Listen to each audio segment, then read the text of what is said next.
সত্যের উপর প্রতিষ্ঠিত হতে যাইয়া হযরতে বিলাল রাদিয়াল্লাহু তাআলা আনহুকে জিহ্বাটা টান দেবে বের করে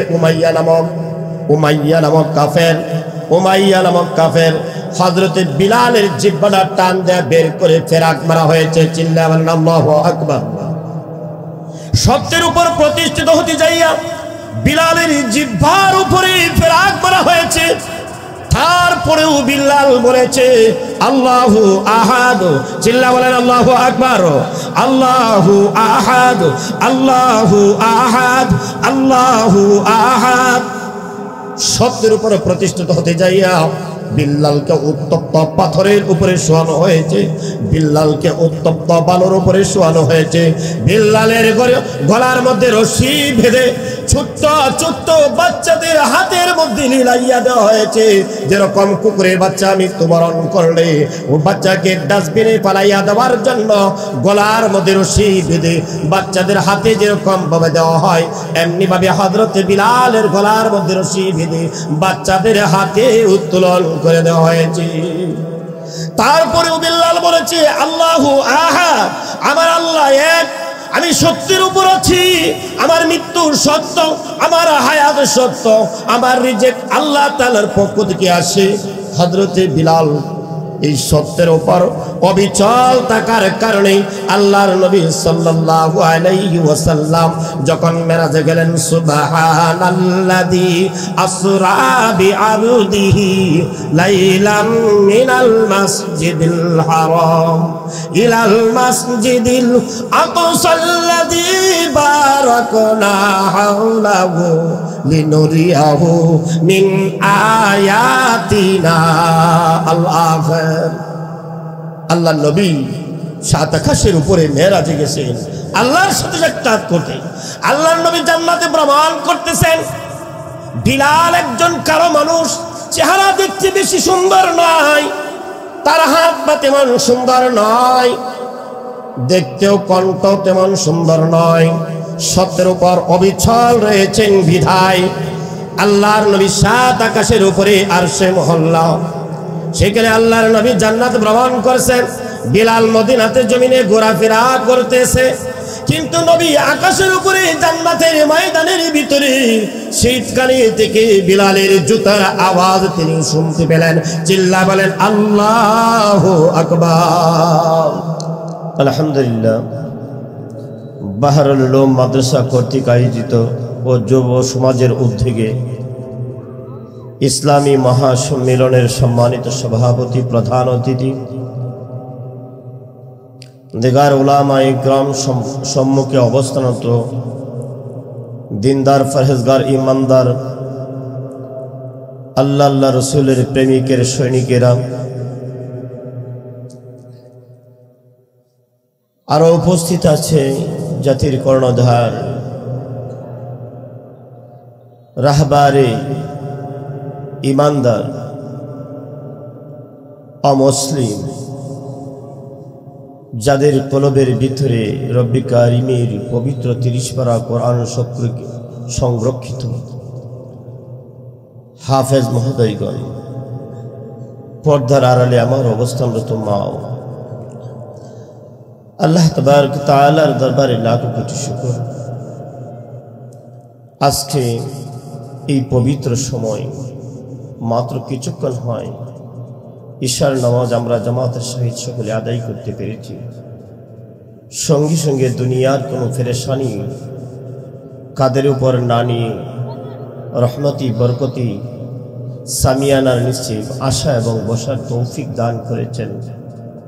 সেই রব্বে কারিমের দরবারে শুকর আদান বলি আলহামদুলিল্লাহ, আরো জোরে বলি আলহামদুলিল্লাহ। আমরা যারা আসছি আমরা অনেক লাভবান, যারা বসতে পারি নাই অনেক বড় ক্ষতিগ্রস্তর দিকে চলে যাচ্ছি।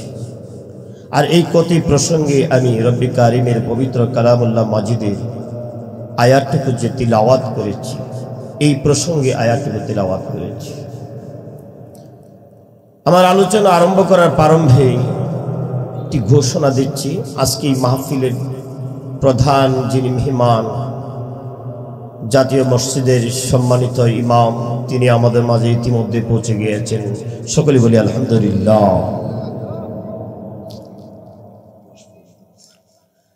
আল্লাহ রাব্বুল আলামিন পবিত্র কালামে মহাগ্রন্থ আল কোরআনে যে সূরাটুকু আমি তিলাওয়াত করেছি, লম্বা কোনো আলোচনা করতে যাব না। এই সূরাটা এত মহত্বপূর্ণ, এত গুরুত্বপূর্ণ এই উম্মতে মুহাম্মদের জন্য। এই সূরাটা গোটা কোরআন এক পার্শ্বে, আর শুধু যে সূরাটা আমি আপনাদের সম্মুখে তিলাওয়াত করেছি, সূরাতুল আসর, এই আসর এক পার্শ্বে। এই প্রসঙ্গে ইমামে শাফি রহমাতুল্লাহি আলাইহি তিনি বর্ণনা করেন, তিনি বলেন, উম্মতে মুহাম্মদের জন্য যদি আল্লাহ তাবারক ওয়া তাআলা 30 পারা কোরআন অবতীর্ণ না করে শুধুমাত্র এই সূরাতুল আসর আল্লাহ নাজিল করত, আর এই আসরের উপরই গোটা উম্মত যদি তাদের জিন্দগিটা গঠন করত, তবেই তার জন্য যথেষ্ট ছিল। বলেন সুবহানাল্লাহ। গুরুত্বপূর্ণ কথা ইমামে শাফি রাহমাতুল্লাহি আলাইহি তিনি এই কথাটুকু বলেছেন। তাহলে এত গুরুত্বপূর্ণ কেন? এই আয়াতের ভিতরে আল্লাহ তাআলা কি দিয়েছে, এই আয়াতের ভিতরে আল্লাহ তাআলা কি বলেছেন, এত গুরুত্বপূর্ণ।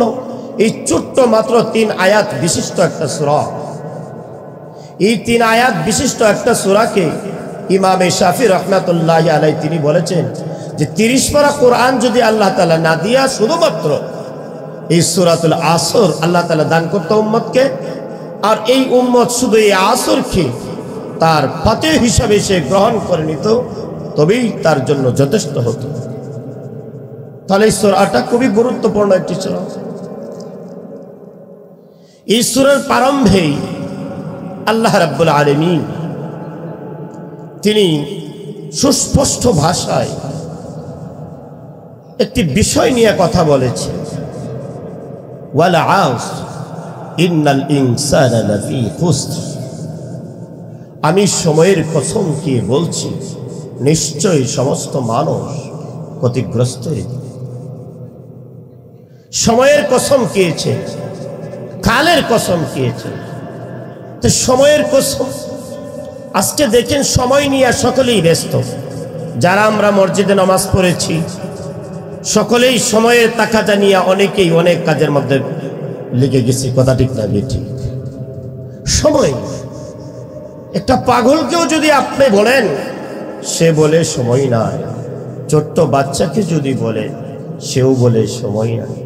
শিল্পপতিকে যদি বলেন, হুজুর সময় নাই। সাধারণ একজন কৃষককে যদি বলেন, সেও বলে সময় নাই। কিন্তু আল্লাহ তাআলার পবিত্র গ্রন্থে অন্যত্র তিনি বলেছেন, ইয়া আইয়ুহাল্লাযীনা আমানু, হে ঈমানদারগণ, হে ঈমানদারগণ, তোমরা শুনো। কি শুনো? যে তোমার এই দুনিয়া নামক জিন্দেগির যে হায়াতটা দেওয়া হয়েছে, এই হায়াত কিন্তু তোমার চিরস্থায়ী নয়। না চিরস্থায়ী? অনন্ত অসীম আমরা এই পৃথিবীতে থাকতে পারবো? কেউ থাকতে পারবো না। অতীতে কেউ পারেও নাই, ভবিষ্যতে কেউ থাকতেও পারবে না। যদি তোমরা ঈমান এনে থাকো, তাহলে তোমরা সময়কে মূল্যায়ন করো, তোমার হায়াতটাকে মূল্যায়ন করো। হায়াতটাকে মূল্যায়ন করতে যাইয়া আল্লাহ রাব্বুল আলামিন এই সূরার ভিতরে তিনি 4টা কর্মসূচি দিয়েছেন। কয়টা কর্মসূচি বলেন? জবান করে বলেন, কয়টা কর্মসূচি দিয়েছেন? 1 নম্বর কর্মসূচি আল্লাহ রাব্বুল আলামিন বলেন, প্রথম নম্বর আয়াতের ভিতরে আল্লাহ রাব্বুল আলামিন বলছেন, ওয়াল আসর ইন্নাল ইনসানা লাফি খুসর। সময়ের কসম খেলাম, সময়ের কসম খেয়ে বললাম সমস্ত মানুষ ক্ষতিগ্রস্তের ভিতরে। কিন্তু ওরা নয়, ওরা ক্ষতিগ্রস্তের ভিতরে নয়, এক নম্বর কর্মসূচি হলো ইল্লাল্লাযীনা আমানু, যারা আল্লাহ রাব্বুল আলামিনের উপর ঈমান এনেছে, যারা আল্লাহর উপরে বিশ্বাস স্থাপন করেছে, আল্লাহ আমার রব, আল্লাহ আমার সব, আল্লাহ আমার মালিক, আল্লাহ আমার রাজ্জাক, আল্লাহ আমার হায়াত, আল্লাহ সব কিছু আমার, এই কথাটা যারা বিশ্বাস করেছে এবং তার গোটা হায়াতের ভিতরে এই কথাটা বাস্তবায়ন করেছে, ফিট করেছে, ওরা ক্ষতিগ্রস্ত নয়। আল্লাহ রাব্বুল আলামিন যদি আমার সব কিছু হয়, আল্লাহ রাব্বুল আলামিন যদি আমার হায়াতের মালিক হয়, আল্লাহ যদি আমার রিজিকের মালিক হয়, আমি এই কথা বিশ্বাস করি আল্লাহ আমার হায়াতের মালিক, আল্লাহ আমার মৌতের মালিক, আল্লাহ আমার রিজিকের মালিক, এই কথাটা বেঁচে জেনে শুনে বুঝে আমি আমার রবের উপর ঈমান এনেছি। কথা ঠিক না বেটি? এই জন্য আল্লাহ রাব্বুল আলামিন বলেন এক নম্বর কর্মসূচি ইল্লাল্লাযীনা আমানু, কিন্তু ওরা নয় যারা আমি রব্বুল আলামিনকে আমি রব হিসাবে গ্রহণ করেছে, রাজ্জাক হিসাবে গ্রহণ করেছে, হায়াত হিসাবে গ্রহণ করেছে, মওত হিসাবে গ্রহণ করেছে, পুনরুত্থানের উপরে বিশ্বাস স্থাপন করে আমি রব্বুল আলামিনের উপর ঈমান এনেছে। ঠিক না বেটি? এক নম্বর কর্মসূচি। দুই নম্বর কর্মসূচি হলো আল্লাহ রাব্বুল আলামিন বলেছেন ওয়া আমিলুস সলিহাত, যারা নেক কাজ করে, নেক কাজের উপর তার গোটা জিন্দেগিটাকে প্রতিষ্ঠিত করেছে, নেক কাজের উপর তার গোটা জিন্দেগিটাকে প্রতিষ্ঠিত করেছে, তাহলে এক নম্বর কর্মসূচি হলো আল্লাহর উপর ঈমান আনা। দুই নম্বর কর্মসূচি হলো নেক কাজের উপর তার জিন্দেগিটাকে বাস্তব রূপে প্রতিষ্ঠিত করা। তিন নম্বর কর্মসূচি হলো ওয়াতাওয়াসাউ বিল হক, সত্যের উপর তোমার জিন্দেগিটাকে প্রতিষ্ঠিত করা। যদি তুমি সত্যের উপর তোমার জিন্দেগিটাকে তুমি প্রতিষ্ঠিত করতে পারো, লম্বা আলোচনা এই সূরার লম্বা আলোচনাতে যাবে না, সত্যের উপর যদি তুমি অবিচল থাকো, অটল থাকো, তোমার উপর যদি স্টিম রোলার চলে, সত্যের উপর অবিচল থাকতে যাইয়া হযরত ইব্রাহিম আলাইহিস সালাতু ওয়াস সালামের উপর স্টিম রোলার চলেছে, সত্যের উপর অবিচল থাকতে যাইয়া হযরত ইব্রাহিম আলাইহিস সালাতু ওয়াস সালাম কে আগুনের মধ্যে নিক্ষেপ করা হয়েছে। ঠিক না বেটি? সত্যের উপর প্রতিষ্ঠিত হতে যাইয়া হযরত বিলাল রাদিয়াল্লাহু তাআলা আনহুকে জিহ্বাটা টান দেবে বের করে উমাইয়া নামক কাফের হযরত বিলালের জিহ্বাটা টান দিয়ে বের করে ফেরাক মারা হয়েছে। চিল্লায়া বলেন আল্লাহু আকবার। সত্যের উপর প্রতিষ্ঠিত হতে যাইয়া বিলালের জিহ্বার উপরে ফেরাক মারা হয়েছে। তারপরেও বিল্লাল বলেছে আল্লাহু আহাদ। চিল্লা বলেন আল্লাহু আকবার। আল্লাহু আহাদ, আল্লাহু আহাদ, আল্লাহু আহাদ।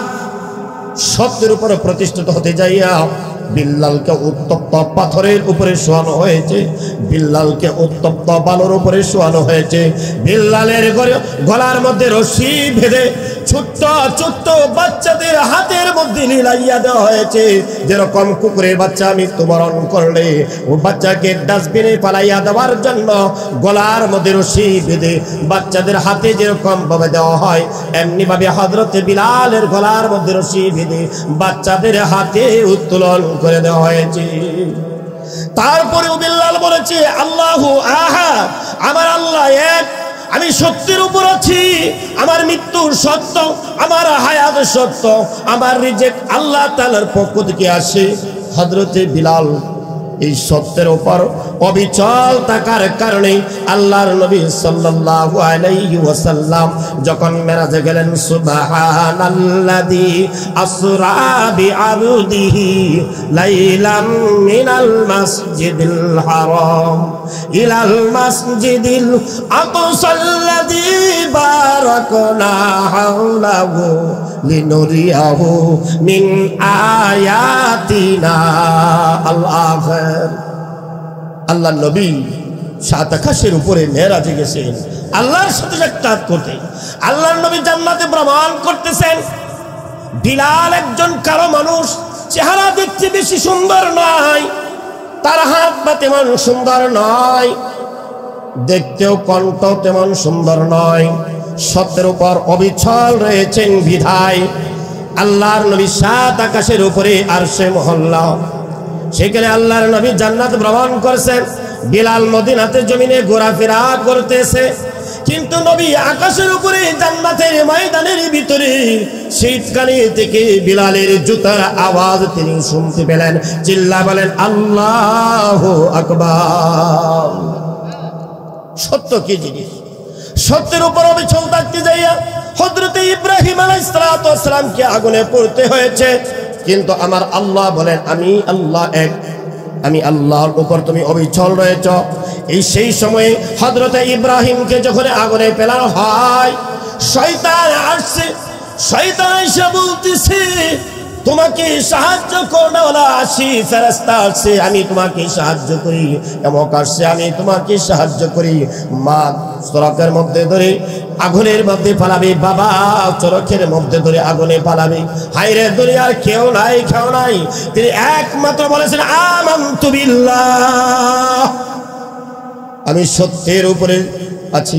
পাহাড়ের দিকে দিলা হযরত ইব্রাহিম তাকান, তিনি ভাবেন ওইটা আমার রব, না না এটা আমার রব হতে পারে না। সূর্যের দিকে তাকান, তাকাইয়া বলেন এটা হতে পারে আমার রব। যখন সূর্য অস্ত হয়ে যায় তখন বলেন এটা আমার রব নয়।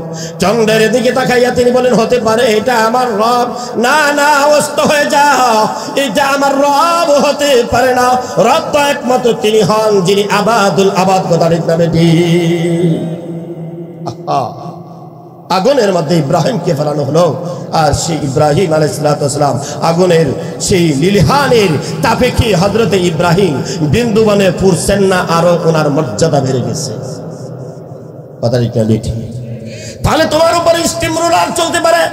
সুমাইয়া নামক মহিলাকে বর্ষার আঘাতে শহীদ করে দেওয়া হয়েছে। আমার আল্লাহ ঘোষণা করে দিয়েছেন সুমাইয়া তুমি ধৈর্য ধারণ করো, আমি আল্লাহ রাব্বুল আলামিন তোমার মতন একটা নারীকে এমন ভাবে কবুল করেছি, পৃথিবী নামক জগতে কিয়ামত পর্যন্ত যত ঈমানওয়ালা আসবে সকল ঈমানওয়ালাদের জবানে জবানে তোমার নামটুকু আমি উচ্চারণ করাবো। বলেন আল্লাহু আকবার।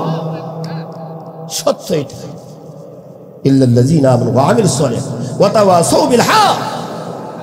তুমি যদি হকের উপরে থাকো, নির্যাতন হবে, নিপীড়ন হবে, তোমাকে দ্বিখণ্ডিত করা হবে, তোমাকে টুকরো টুকরো করা হবে, তারপরেও যদি তুমি সত্যের উপর অবিচল থাকতে পারো তোমার ইজ্জত বাড়বে না কম। আল্লামা মামুনুল হক সাহেবকে কে অনেক তহমত দেওয়া হয়েছে। কথা ঠিক না বেটি? রিমান্ডে নিয়া একবারে এমন ভাবে একবারে মনে হয় আলু ভর্তার মতন বানিয়ে গেছে, লাঠি দিয়েও হাঁটতে পারে না। বের হওয়ার পরে আল্লাহ কি মামুনুল হক সাহেবের মর্যাদা বাড়াইছে না কমাইছে? পৃথিবী নামক জগতে আল্লাহ বলছেন যে আমানতু বিল্লাহ ইল্লাল্লাযীনা আমানু, যারা আমি আল্লাহর উপর ঈমান আনছে, যারা আমি আল্লাহকে বিশ্বাস করেছে, ওরা দুনিয়াতে কষ্ট করতে পারে, ওদেরকে আগুনে পালাইতে পারো, ওদেরকে টুকরো টুকরো করতে পারো, কিন্তু আমি আল্লাহ এক বলে যারা বিশ্বাস করেছে তাদেরকে যতই নির্যাতন করো আমি আল্লাহ মর্যাদা ততই বাড়াইতে থাকবো। চিল্লা বলেন আল্লাহু আকবার। ওয়াতাওয়াসাউ বিল হক ওয়াতাওয়াসাউ বিস সবর, সবর ধৈর্য ধারণ করা।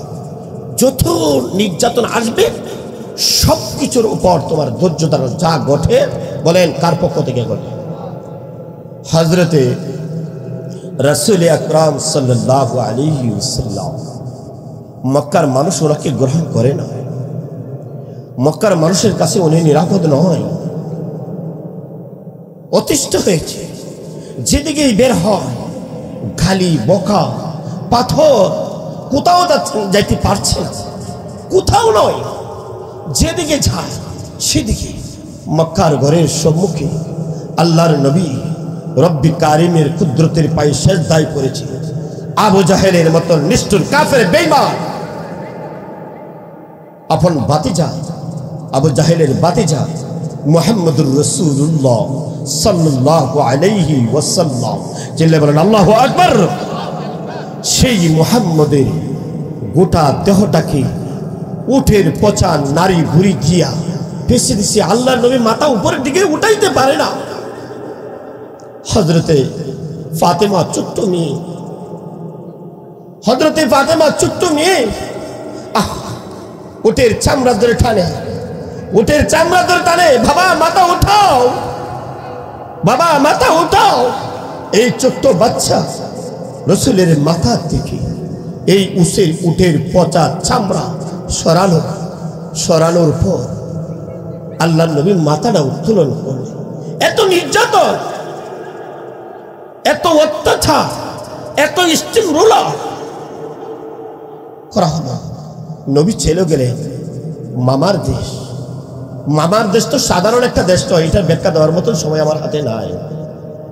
সেখানে গেলে সেই তাইফের প্রান্তরের লোকেরা রাসূলের উপর এত নিষ্ঠুর আচরণ করেছে, এত অমানবিক ব্যবহার করেছে, যা ভাষায় আমার মতন ব্যক্তি প্রকাশ করতে পারবে। এত অমানবিক নিষ্ঠুর আচরণ, রাসূলকে পাথরের দ্বারাতে আঘাত করতে করতে একবার নয়, দুইবার নয়, তিনবার আল্লাহর নবী বেহুশ হয়ে জমিনের মধ্যে পড়েছেন। কথা ঠিক না ঠিক? রাসূল বেহুশ হয়ে জমিনের মধ্যে পড়েছেন, উঠতে পারে না। যায়েদ ইবনে হারেসা হাতের মধ্যে ধরেন, হাতের মধ্যে ধরে ধরে আল্লাহর নবীকে দাঁড় করানো হচ্ছে। আল্লাহর নবী মক্কাতে ফিরে আসছে। হযরতে জিবরাইল আসছে, মিকাইল আসছে, আসিয়া বলে, ওগো আল্লাহর নবী, মক্কার লোকেরা আপনাকে গ্রহণ করে নাই, আপনার দাওয়াত গ্রহণ করে নাই, আপনার উপরে ঈমান আনে নাই, আপনার রবের উপরে ঈমান আনে নাই। আপনি আশ্বস্ত হয়ে আপনি মদিনায় চলে তায়েফের প্রান্তরে চলে গিয়েছিলেন, আপনার কালিমা মুখস্থ করবে, কালিমা পড়বে, কিন্তু তারাও আপনাকে আশ্রয় দেয় নাই গো নবী। ওই যে দেখেন সাফা আবার মাওয়া পাথর, এই পাহাড়টা আল্লাহ রাব্বুল আলামিন আপনার কাছে আমাদেরকে মেহমান হিসেবে প্রেরণ করেছে। আপনার নির্দেশ যদি পাই, ওই দুই পাথরের দ্বারাতে চাপা দিয়ে, পাহাড়ের দ্বারাতে চাপা দিয়ে আমাদেরকে ধ্বংস করে দেওয়া হবে। আল্লাহর নবী বলে, অথবা সৌবিল হা অথবা সৌবিল সব, তিনি ধৈর্য ধরেছেন। তিনি বলেছেন, আমি যদি আল্লাহর কাছে বদদুয়া করি ওরা ধ্বংস হয়ে যাবে, কে বলবে অদূর ভবিষ্যতে লা ইলাহা ইল্লাল্লাহু মুহাম্মাদুর রাসূলুল্লাহ ইল্লাল্লাযিনা আমানু। কে ঈমান আনবে? ওরা তো বুঝে নাই, আমি মুহাম্মদকে ওরা চেনে নাই। যদি চিনত তাহলে আমার উপরে পাথর নিক্ষেপ করত না। ওরা যদি আমাকে চিনত তাহলে আমার কালিমা ওরা পড়ে নিত। শুধু তাই নয়, আল্লাহর নবীকে পাহাড়ের পাদদেশে তিনি জেলে আবদ্ধ করা হয়েছে, পানি বন্ধ করে দেওয়া হয়েছে, রৌদ্রের আলোতে বের হতে পারে নাই, কোনো আত্মীয় স্বজন নবীর সাথে সাক্ষাৎ করতে পারে নাই, কোন সাহাবীর সাথে সাক্ষাৎ করতে পারে নাই, খাদ্য পৌঁছাইতে পারে নাই। উপবাস, ছোট্ট ছোট্ট বাচ্চাগুলি ক্ষুধার তাড়নায় কান্না করতে করতে মুখ দিয়া রক্ত বের হয়েছে, চোখ পেটে রক্ত বের হয়েছে। তারপরে আল্লাহর নবী সাল্লাল্লাহু আলাইহি ওয়াসাল্লাম তিনি কখনো বদদুয়া করে নাই। ওয়া তাওয়াসাউ বিল হক ওয়া তাওয়াসাউ বিস সাবর। শুধু তাই নাই ভাই, আল্লাহর নবী সাল্লাল্লাহু আলাইহি ওয়াসাল্লামকে দুনিয়া থেকে বিদায় করে দেওয়ার জন্য ঘরে আবদ্ধ করা হয়েছে। কথা ঠিক না বেটি? ঘরের ভিতরে আবদ্ধ করা হয়েছে, চতুর্দিক দিয়া অস্ত্র নিয়ে আল্লাহর নবীর গড্ডাকে গোড়া ডাকা হয়েছে। আল্লাহর নবী আল্লাহ রাব্বুল আলামিন বলেন, নবী হে, আমি আল্লাহ তাআলা আপনাকে হিফাজত করব। আল্লাহ রাব্বুল আলামিন নির্দেশ দিলেন, নবী মদিনাতে হিজরত করে চলে যান। নবী মক্কা থেকে হিজরত করে মদিনায় চলে গেলেন। হ্যাঁ ইমানদার মানুষ, তুমি বুঝো না, 3 দিন পর্যন্ত আল্লাহর নবী গর্তের ভিতরে তিনি ছিলেন। তুমি বিশ্বাস করো আর না করো, সেই গর্তের তলদেশ থেকে একটি সাপ উঠেছে। সেই সাপটা পর্যন্ত আল্লাহর নবীর কালিমা পড়ে মুসলমান হয়েছে। চিল্লা বলেন আল্লাহু আকবার।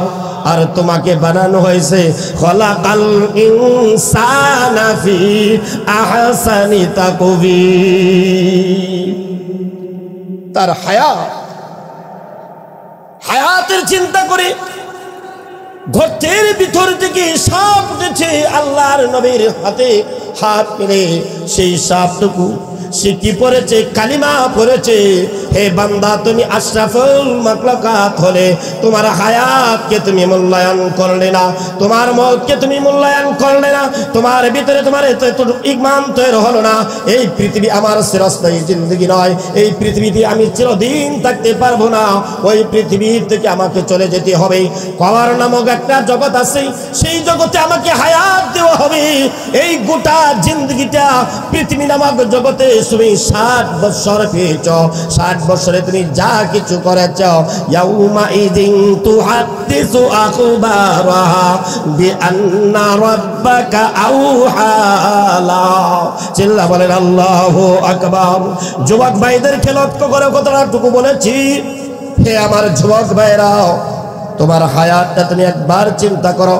রাত্রির আধারে, গভীর রাত্রি, গভীর রজনীতে, পাহাড়ের পাদদেশে কেউ দেখে নাই, তোমার বাবা দেখে নাই, তোমার মা দেখে নাই, তোমার ভাই বন্ধু কেউ দেখে নাই, একমাত্র দেখে কে?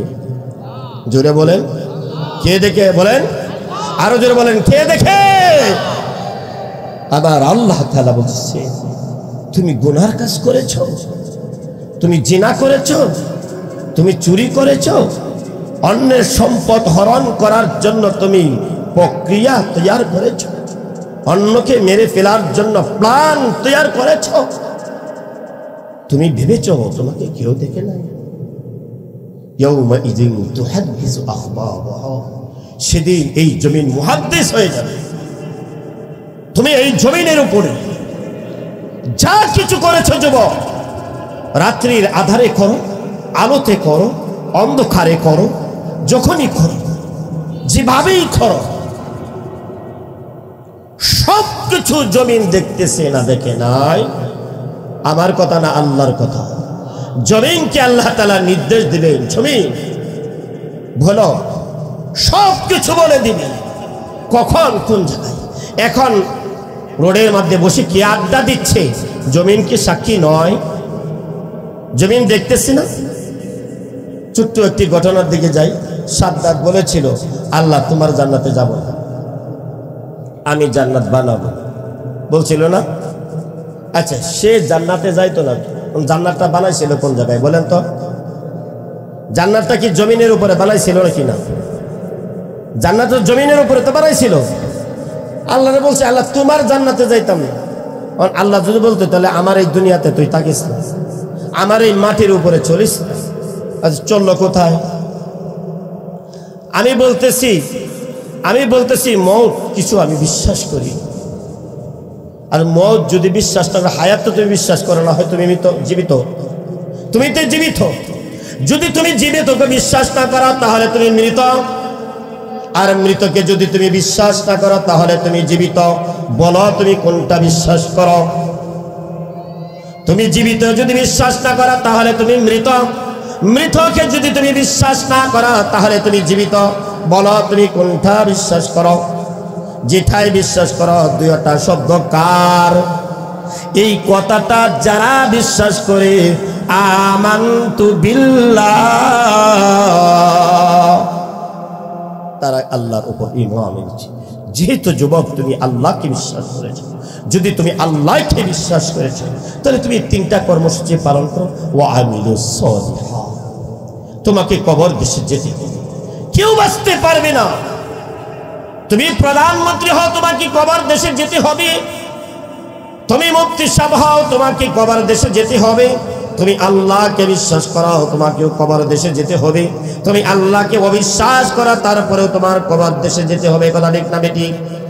এই জন্য আল্লাহ রাব্বুল আলামিন বলেন, দুনিয়ার সমস্ত মানুষ ক্ষতিগ্রস্তের ভিতরে, কিন্তু ওরা নয়, ইল্লাল্লাযীনা আমানু, যারা ঈমান এনেছে, ঈমানের উপর অবিচল রয়েছে, ঈমানের উপর অবিচল থেকে সে বিশ্বাস করেছে আমার রিজিকের মালিক আমার আল্লাহ, আমার হায়াতের মালিক আমার আল্লাহ, আবার মওতের মালিক আমার আল্লাহ, আমার দুনিয়াতে বেঁচে থাকার মালিক আমার আল্লাহ।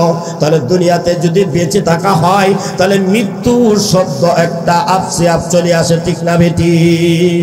তাহলে মৃত্যু যদি আপসে আপ চলে আসে, মৃত্যুর উপরে তোমার এই গোটা হায়াতি জিন্দেগির হিসাব দিতে হবে। আল্লাহ তাআলা তিনি বলতেছেন ইয়াউমা ইযিন তুহাদ্দিসু আখবারাহা, তুমি অন্ধকারে করো আর আলোকিত করো, গভীরে করো আর রজনীত করো, মানুষের সম্মুখে করো আর মানুষের আড়ালে করো, তুমি পানির নিচে করো আর পানির উপরে করো, তুমি পাহাড়ের পাদদেশে করো আর পাহাড়ের উপরে করো, তুমি আকাশে করো আর জমিনে করো, তুমি যেখানেই করো সব দেখে কে? এই দেখাটাকে নিয়ে চিন্তা করে সিদ্দিক আকবর রাদিয়াল্লাহু তাআলা তিনি কেমন একজন ব্যক্তি? সারা পৃথিবীর সমস্ত মানুষের নেকি যদি এক পাল্লায় উঠানো হয়, আল্লাহর নবীর সাথে তিনি যে একটা রাত্র কাটাইছিলেন, এক রাত্রে যে পরিমাণে নেকি হযরতে আবু বকর পেয়েছেন তার সম পরিমাণ হবে না। চিল্লা বলেন আল্লাহু আকবার।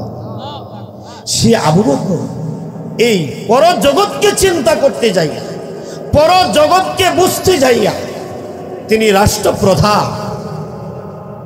রাষ্ট্রপ্রধানের দায়িত্বে তিনি খলিফা।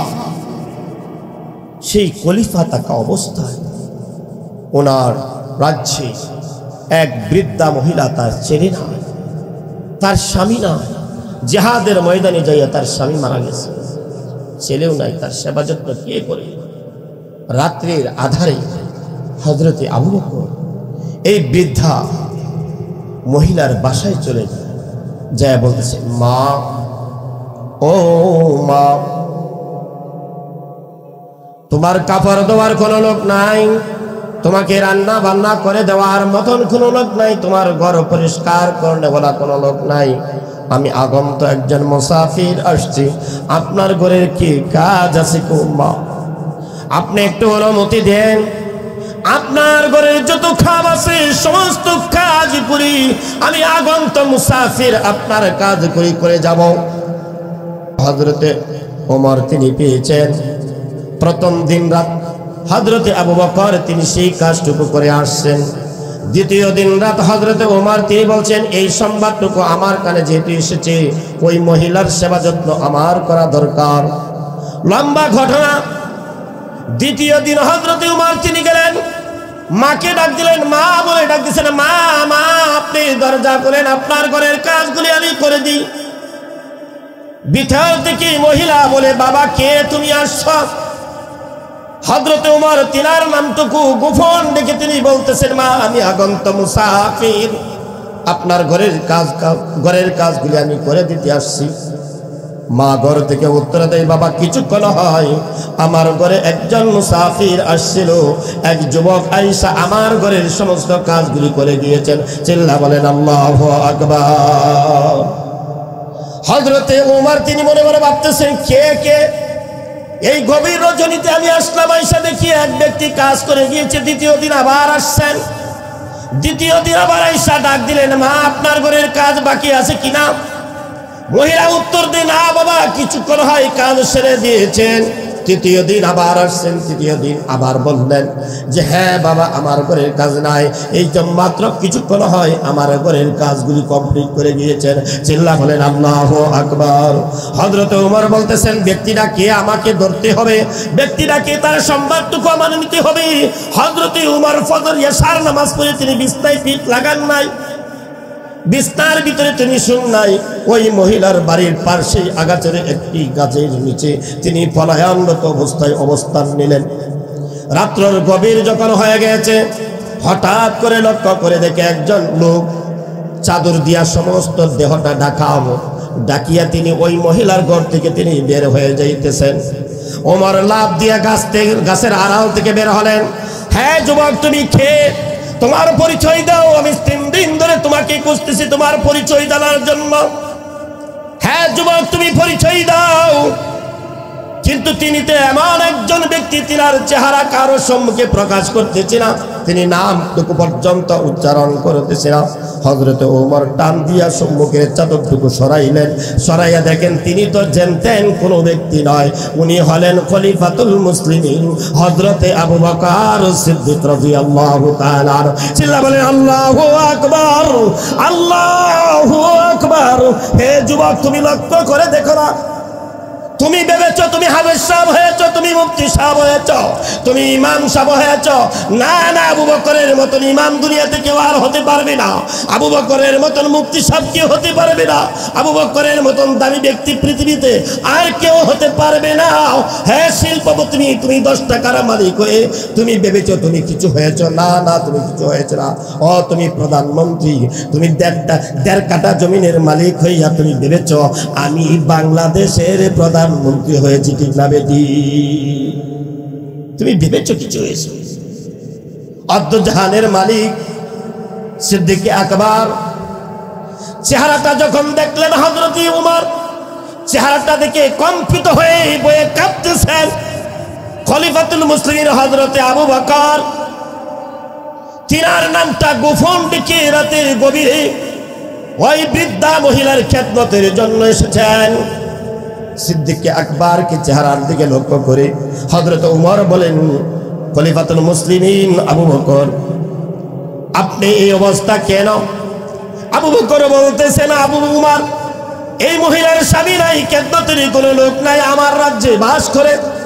আমি যদি তার খোঁজ খবর নাই নেই, আমি যদি তার খেদমত না করি, কাল কিয়ামতের ময়দানে আমি আবু বকরকে জিজ্ঞাসা করা হবে, হ্যাঁ আবু বকর, হে আবু বকর, তোমার রাজ্যে একজন বৃদ্ধা অসহায় মহিলা ছিল, তার খেদমতটুকু তুমি কি করেছিলে, তার খোঁজ খবর কি নিয়েছিলে? যাই হোক, হুজুর এসে গেছেন, আমার আলোচনা দীর্ঘায়ু করব না আমার যুবক ভাইরা। কিন্তু হযরত ওমর জিজ্ঞাসা করলেন, খলিফাতুল মুসলিমিন, এই গভীর রাত্রে কাঁটা আছে, পাথর আছে, কত কিছু আছে, সাপ বিচ্ছুর ভয় আছে, কিন্তু আপনার পায়ের মধ্যে কোনো স্যান্ডেল জুতা নাই, কারণ কি? আল্লাহু আকবার। কালি পায় হযরতে আবু বকর সিদ্দিক রাদিয়াল্লাহু তাআলা নীরবে চাদর দিয়া শরীরটা ঢেকে মহিলার বাড়ির কাদেম হিসাবে তিনি আসছেন।